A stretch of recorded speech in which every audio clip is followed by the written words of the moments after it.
اور یہ واقعتاً ایک ایسا درخت تھا جیسا کہ ہم زندگی کے درخت جو کہ ٹری آف لائف ہے اس کی ماہیت کو ہم نہیں سمجھ سکتے.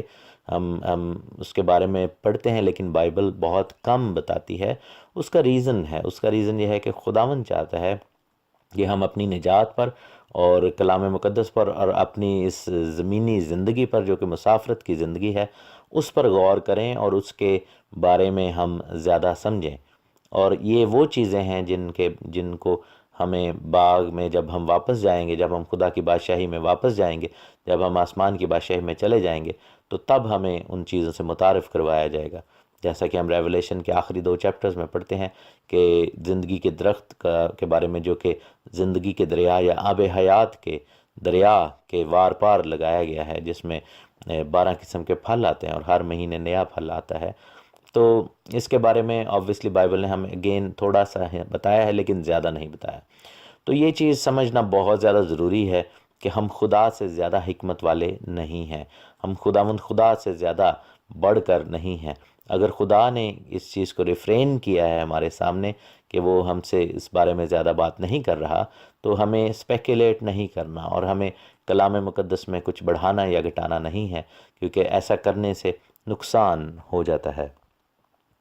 یہاں پر ہم دیکھتے ہیں کہ سانپ جو ہے اس نے یہ کام کیا، اور عام نظریہ یہی ہے کہ ابلیس جو تھا وہ اس سانپ کے اندر ہو کر بولا. اس شیطان نے جو ہے وہ سانپ کو، اس ریپٹیلین کو اپنے مقصد کے لیے یوز کیا. بہت سارے لوگ اس چیز کو مانتے بھی ہیں اور بائبل بھی اس بارے میں بتاتی ہے کہ سانپ کو جو سزا ملی، اس نے کہا کہ تو ملاؤن ٹھہرے گا اور تو پیٹ کے بل چلے گا اور اپنی عمر بھر خاک چاٹے گا. سو بائبل ہمیں یہ بتاتی ہے کہ شاید اس سے پہلے کہ سانپ کو سزا ملتی، سانپ کے بھی ہاتھ پیر تھے، جیسے کہ آپ یہ دیکھ سکتے ہیں کہ مختلف اور جانوروں کے ہیں.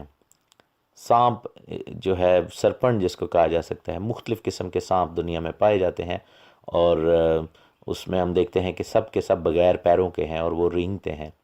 سو یہ بات آج بھی ہمارے سامنے بہت کلیئر ہے کہ کوئی بھی سانپ ایسا نہیں آپ کو نظر آئے گا جس کے ہاتھ پاؤں ہوں گے، کیونکہ خدا نے یہ سزا دی تھی اور ماڈیفیکیشن کر دی تھی. سائنس یہ بتاتی ہے کہ سانپ کے ڈھانچے کو جب غور کیا گیا تو اس کے ڈھانچے میں ہڈیوں میں ایسی ہڈیاں ہیں جو کہ اس چیز کی گواہ ہیں کہ کبھی یہ سانپ جو تھے ان کے بھی ہاتھ پیر ہوتے تھے. اور سائنس یہ کہتی ہے کہ ایویلیوشن یعنی کہ ارتقاء کے عمل سے، ایولیوشن کے عمل سے گزر کر شاید سانپ ایسا ہو گیا. لیکن بائبل ہمیں یہ بتاتی ہے کہ سانپ کو یہ سزا ملی تھی اور اس کی موومنٹ کو خداوند نے یوں محدود کر دیا تاکہ وہ زمین کے بل رینگے اور مٹی کو چاٹے اور اپنی زبان سے سب کچھ کرے. کیونکہ باقی ہاتھ پیر جو ہمیں دیے گئے ہیں جانوروں کو، وہ چیزوں کو پکڑنے اور ان کو سمجھنے اور ان کے ادراک کے لیے ہیں کہ ہم چیزوں کو جب ٹچ کرتے ہیں تو اس ٹچ کے وسیلہ سے ہمیں پتہ چلتا ہے کہ یہ چیز کی ماہیت کیا ہے. لیکن سانپ کے پاس ایسا نہیں ہے، اور وہ اپنی زبان سے ہر ایک چیز کو ٹچ کرتا ہے یا اپنے زبان سے جو ہے وہ سننے کی کوشش کرتا ہے. سانپ کے کان بھی نہیں ہیں، یہ سائنس بتاتی ہے، کیونکہ خداوند نے اس کو یہ سزا دی تھی اور اسی زبان سے وہ مٹی کو چاٹتا ہے. عبرانی زبان میں جو سانپ کے لیے لفظ ہے وہ جس کو ہم سرپنٹ کہتے ہیں وہ ہے نقاش یا نخاش. تو بیسیکلی یہ 3 لیٹرز سے مل کر بنا ہے. عبرانی زبان کا لیٹر ہے نون اور خط اور شین. یہ 3 لیٹرز جو ہیں یہ اس چیز کو بتاتے ہیں کہ اس کی نیچر، سانپ کی نیچر کیا ہوگی. ہم یہ دیکھتے ہیں کہ یہ نام جو نقاش ہے یہ آدم نے ڈیفینیٹلی رکھا ہوگا، کیونکہ آدم کے پاس جب سارے جانوروں کو لایا گیا تو اس نے ان کی نیچر کے موافق ان کے نام رکھے. اور بائبل یہ بتاتی ہے کہ سانپ جو تھا وہ سب سے زیادہ چالاک تھا، سب سے زیادہ کرافٹی تھا. اور یہاں پر جو لفظ آیا ہے وہ کرافٹی اور سٹل آیا ہے، جس کو اروم کہتے ہیں عبرانی زبان میں. سو نقاش جو ہے وہ 3 لیٹر سے مل کر بنا ہے. اور اگر ہم پکٹوریل فارم دیکھیں ہیبرو کی تو نون جو ہے وہ سیڈ کو ظاہر کرتا ہے، وہ سپرم جیسا بنایا جاتا ہے ویسا فگر ہے، سو سیڈ کو ظاہر کرتا ہے.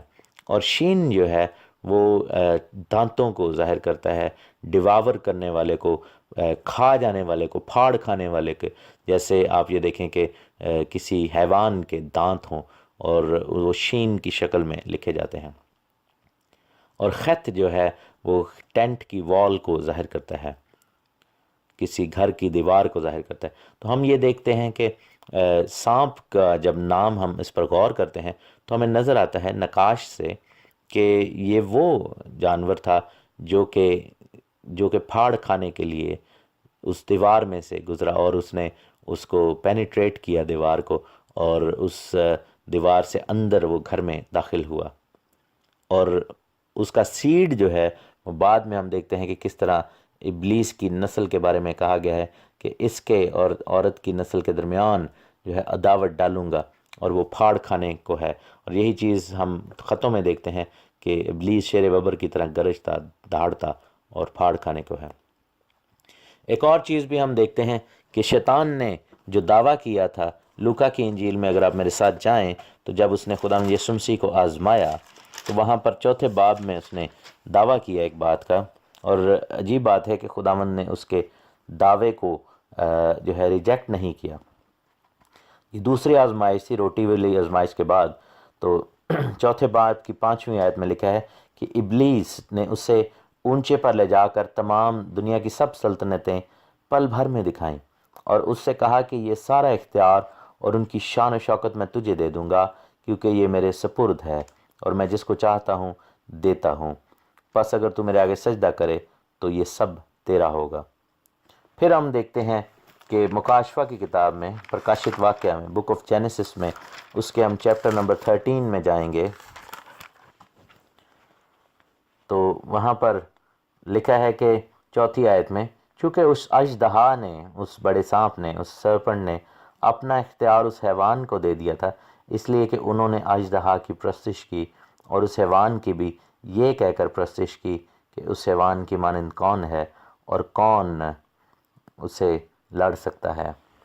یہاں پر ہم دیکھتے ہیں کہ اژدہا جو ہے وہ وہی کر رہا ہے جو آفر اس نے خداوند یسوع مسیح کو دی کہ میری پرستش کرو تو میں اختیار اور شان و شوکت اور سلطنتیں تم کو دے دوں گا۔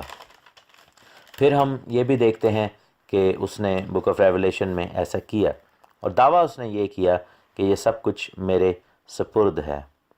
پھر پولس رسول افیژینس کے لیٹر میں، افسیوں میں 6 باب میں کہتا ہے کہ ہماری کشتی خون اور گوشت نہیں بلکہ حکومت والوں اور اختیار والوں جو اور آسمانی مقاموں کی ان فوجوں کے ساتھ ہے جو کہ آسمانی مقاموں میں رہتی ہیں، ان تاریکی کی فوجوں کے ساتھ ہے۔ پھر دنیا کا سردار ابلیس کو کہا گیا ہے، ہوا کی عملداری کا حاکم کہا گیا ہے، the god of this world کہا گیا، لکھا جیسے پولس نے کہا کہ اس جہان کے خدا نے ان کی عقلوں کو اندھا کر دیا۔ یہ سب اختیار ابلیس کے پاس کیسے آ گیا؟ کیوں کر اس کے پاس یہ سب اختیار تھا؟ میرے ساتھ دیکھیں، یوحنا کی انجیل میں جائیں اور اس کے 8ویں باب میں جائیں گے اور اس کی 33ویں آیت میں دیکھیں گے۔ انہوں نے اس سے جواب میں کہا کہ ہم تو ابراہیم کی نسل سے ہیں اور کبھی کسی کی غلامی میں نہیں رہے، تو کیوں کر کہتا ہے کہ تم آزاد کیے جاؤ گے؟ یسوع نے جواب دیا کہ میں تم سے سچ سچ کہتا ہوں کہ جو کوئی گناہ کرتا ہے گناہ کا غلام ہے۔ ہم یہ دیکھتے ہیں کہ آدم کو جب پیدا کیا گیا تو اس کو حاکم کے طور پر، بادشاہ کے طور پر پیدا کیا، کیونکہ خداوند نے کہا تھا کہ آؤ ہم انسان کو اپنی صورت، اپنی شبیہ کی مانند بنائیں، اور وہ سمندر کی مچھلیوں، آسمان کے پرندوں اور چوپایوں اور تمام زمین اور سب جانداروں پر جو زمین پر رینگتے ہیں اختیار رکھیں۔ اور خداوند نے انسان کو اپنی صورت پر پیدا کیا، خدا کی صورت پر ان کو پیدا کیا، نر اور ناری ان کو پیدا کیا۔ خدا نے ان کو برکت دی اور کہا کہ بڑھو پھلو اور زمین کو معمور اور محکوم کرو، اور سمندر کی مچھلیوں اور ہوا کے پرندوں اور کل جانوروں پر جو زمین پر چلتے ہیں اختیار رکھو۔ ہوا یہ یہاں پر کہ اختیار جو ہے، جو سب کچھ ابلیس دکھا رہا تھا خدا یسوع مسیح کو، اس سب پر آدم کا اختیار تھا۔ لیکن آدم اور حوا نے جب اس کی بات کو مانا اور گناہ کیا تو جو گناہ کرتا ہے وہ غلام ہو جاتا ہے۔ تو وہ ایک طریقے سے وہ اختیار جو تھا وہ اس کے سپرد کر دیا گیا۔ اور جب اس نے خداوند یسوع مسیح کے سامنے دعویٰ کیا، اور ہم یہ جانتے ہیں کہ ابھی تک صلیب کا کام نہیں ہوا تھا، تو اس کا دعویٰ رائٹ فل تھا۔ ابلیس کی بھی ایک بادشاہی ہے، اس نے جو ہے وہاں پر یہ کام کیا، اور اس نے وہ اختیار ان سے چھین لیا۔ اس نے وہاں پر یہ بات کہی کہ یہ میرے سپرد ہے، اور میں جس کو چاہتا ہوں میں دیتا ہوں، جو میرے آگے سجدہ کرے۔ اور ہم دیکھتے ہیں کہ آگے جا کر بک آف ریویلیشن میں وہ ایسا کر بھی رہا ہے۔ میرے عزیزو، یہ بات اس چیز کی گواہ ہے کہ جب ہم کسی کی بات مانتے ہیں، جب ہم کسی کے سامنے جھک جاتے ہیں، اپنا سر جھکاتے ہیں، جب ہم گناہ کرتے ہیں، تو بیسیکلی ہم اپنا اختیار اس سانپ، اس ابلیس کے حوالے کر رہے ہیں، اور یہی یہاں پر ہوا۔ اور گناہ، لوگ یہ بلیو کرتے ہیں کہ یہ پہلا گناہ تھا۔ یہ پہلا گناہ نہیں تھا، یوں سمجھیں کہ یہ دوسرا گناہ تھا۔ پہلا گناہ تو خود ابلیس نے، اس لوسیفر نے کیا، جو کہ نورانی فرشتہ تھا، جو کہ نور سے بنایا گیا فرشتہ تھا، اور جو کہ خداوند کی حضوری میں ٹھہرا رہتا تھا، اور فرشتوں کے اندر مقرب تھا، اور سایہ افکن فرشتہ تھا۔ اس کی جو پیدائش تھی وہ ایک مقرب کروبی کے طور پر ہوئی تھی، اور وہ آگ کے پتھروں پر چلنے والا آتشی فرشتہ تھا۔ بہت بڑا خدا نے اس کو رتبہ دیا تھا، لیکن اس نے وہاں پر گناہ کیا۔ اور گناہ کیا تھا؟ اس نے کہا کہ میں خداوند کی مانند بن جاؤں گا۔ بک آف آئزایہ اس کے چیپٹر 14 میں پڑھیں۔ اس نے کہا تھا کہ میں خدا کی مانند بننا چاہتا ہوں، میں خدا بننا چاہتا ہوں۔ اور یہی آزمائش اس نے آدم اور حوا پر لے کر آیا۔ اس نے کہا کہ تم جب یہ کھاؤ گے تو مرو گے نہیں، بلکہ خدا کی مانند بن جاؤ گے۔ میرے عزیزو، ہم خدا بھی چاہتا ہے کہ ہم خدا کی مانند بنیں۔ اور اگر وہاں پر حوا اگر عقل مندی کا مظاہرہ کرتی اور کہتی کہ ہم آلریڈی، اے سانپ، اے ابلیس، اے شیطان، تو دور ہو، دفع ہو یسوع مسیح ناصری کے نام میں، کیونکہ ہم آلریڈی خدا کی مانند ہیں۔ کیونکہ بائبل ہمیں یہ بڑا کلیئرلی بتاتی ہے چیپٹر 1 میں کہ خداوند نے اپنی مانند، اپنی شبیہ کی مانند اس کو بنایا۔ اور خداوند خدا جب ان سے ملنے کے لیے آتا تھا تو ان کو یہ چیز بخوبی معلوم تھی، کیونکہ انہوں نے خداوند کو دیکھا تھا کہ وہ ہم اسی کی مانند ہیں، اور وہ کہہ سکتے تھے کہ ہم خداوند کی مانند ہیں۔ یہاں پر جو سن ہے اس کو سمجھنا بڑا ضروری ہے، اس کی باریکیوں کو سمجھنا بڑا ضروری ہے۔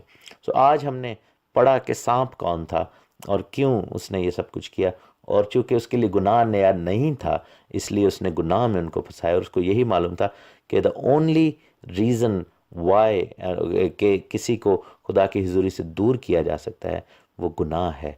ہم میرے عزیزو کل آگے بڑھیں گے اور دیکھیں گے کہ ان کی جو کنورسیشن ہے، شیطان کی، ابلیس اور سانپ کی، اور حوا کی جو کنورسیشن ہے، اس میں کیا کیا غلطیاں ہیں، اور ابلیس کا پلان کیا تھا، اور اس نے کیسے چالاکی سے کام کیا، اور حوا نے کیا غلط جواب دیے۔ ہم اس سٹوری کو ڈیٹیل میں کھنگالیں گے۔ خدا آپ سب کو بڑی زیادہ برکت دے، یسوع مسیح ناصری کے نام میں، آمین۔